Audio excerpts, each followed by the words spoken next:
Hello, good morning. My name is Porferio Auguis Millomeda. Just call me William. I am from Shirabulyunis, Bohol, and I'm currently working here in Thailand as a teacher. So today I'm going to discuss about my assigned topic entitled Institutional Planning. Chapter 3, Institutional Planning.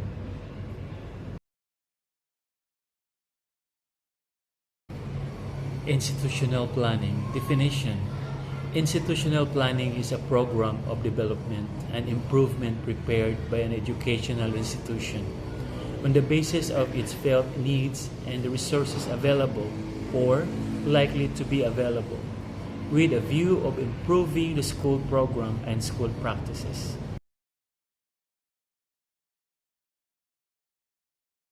We have 4 objectives in this topic, institutional planning. First, to formulate a sector-level institutional planning framework and guidelines that link individual institutional plans. Second, to coordinate the development of the integrated and coherent education system that balances the need for delivery, differentiation, accessibility, and quality. Third, to support educational institutions and monitor and evaluate the efficiency of their programs. And the last one is to assess educational institutions to ensure that their output is as relevant as possible to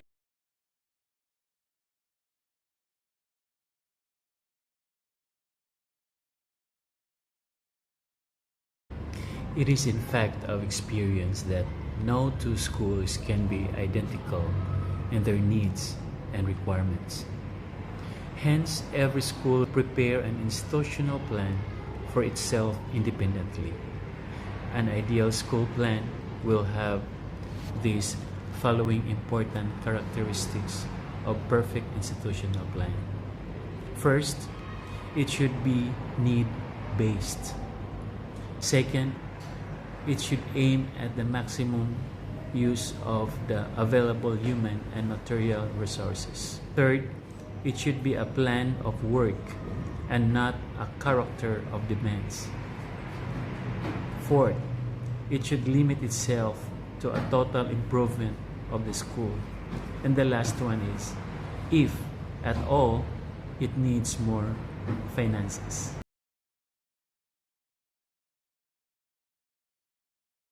Institutional planning, procedures, and techniques. Institutional planning, procedures, and techniques. The definition: procedures are the step-by-step measures to execute a method. These step-by-step measures are called techniques. The process of an institutional planning. First, this is the first stage in the planning process, where the institutions identify the needs and the gaps in their existing resources, infrastructure, and manpower. It is also involves identifying the needs of the task holders, such as students, faculty, and the community. Second, goal setting. Once the needs are identified, the institution sets goals and objectives to meet those needs. These goals must be specific, measurable, achievable, relevant, and time-bound, or you call it SMART.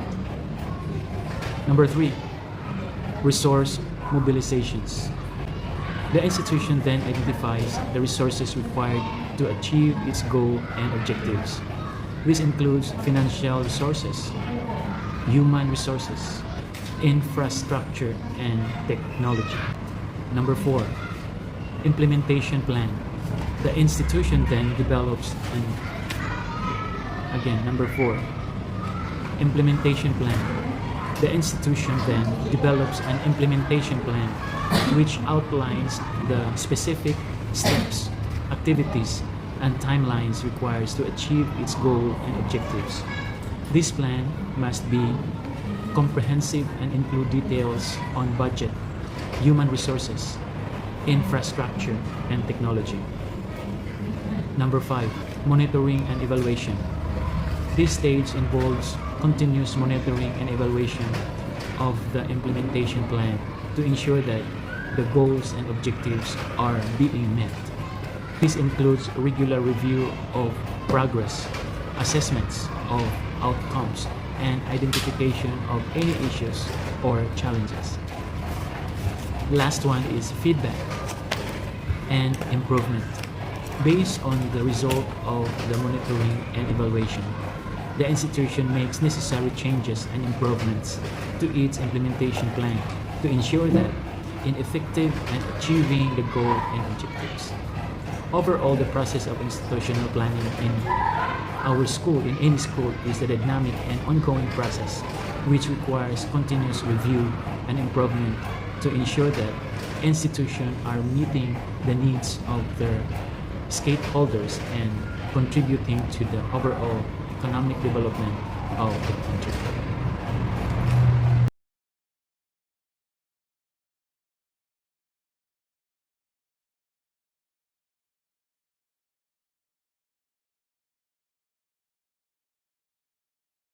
Here are the reasons why the institutional planning is essential.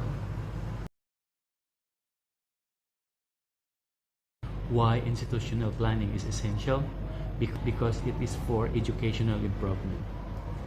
Educational planning improves objectives of the institution's working condition, teaching, learning process, curricular and co-curricular programs, evaluation, and etc. Thus, the capacity and efficiency of staff and students are improved. Here are some characteristics of institutional planning. First, institutional planning is the basic unit of educational planning. Second, institutional planning is goal-oriented. It aims to improve the quality of educational institutions. Third, it is task-oriented. And the fourth one is the teaching and non-teaching staff, parents, students, supervisor, officers, and other educationists in the locality takes part in the institutional planning. And the last one is institutional planning is prepared to achieve within a fixed period of time.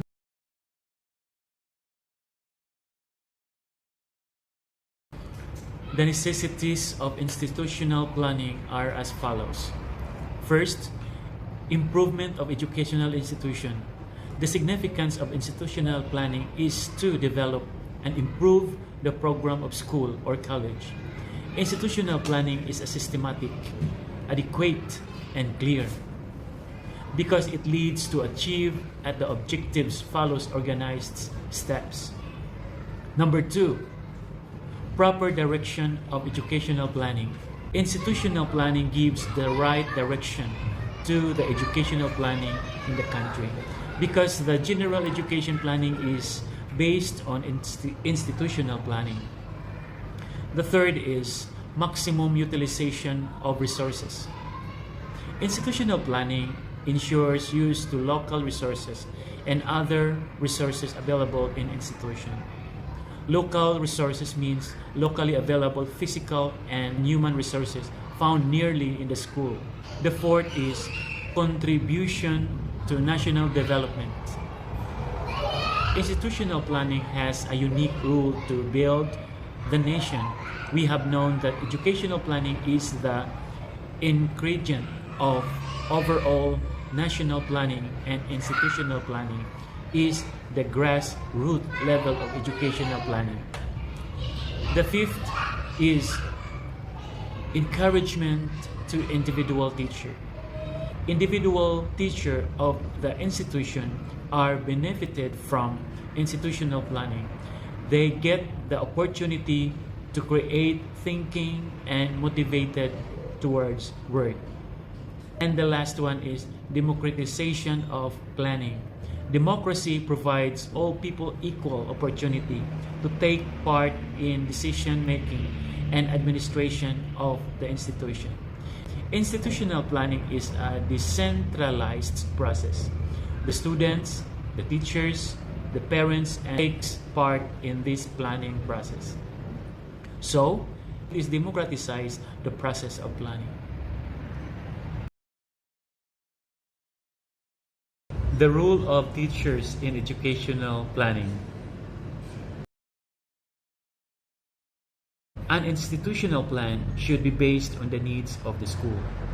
Teachers should play an important role in identifying these needs. They should help in making a thorough survey of the school in order to find out the problems. They can discuss pros and cons of the problems in staff meetings. 7 rules of teachers in engaging institutional planning. First, providing mentorship. Second, inspiring learners. Third, nurturing healthy curiosity in learners. Fourth, creating meaningful learning experiences. Fifth, leveraging technology to support learning. Sixth, mediating and listening. And the last one is researching learning strategies. Advantages of institutional planning. Institutional planning has been treated as the basic unit or grassroots level of the larger educational planning. The main purpose of institutional planning is to improve the school programs and school practices. Importance of institutional planning. First, betterment and improvement of the institution. Second, give proper direction to educational objectives. Third, maximum utilization of resources. And the last one is encourage individual teachers' initiatives.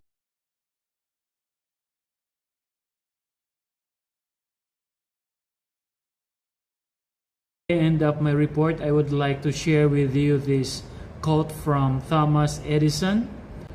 Good fortune is what happens when opportunity meets with planning. Sawadee Kap. Thank you so much to our professor, Dr. Jonas Olandria, and to all my co-masterants. God bless you all. Thank you.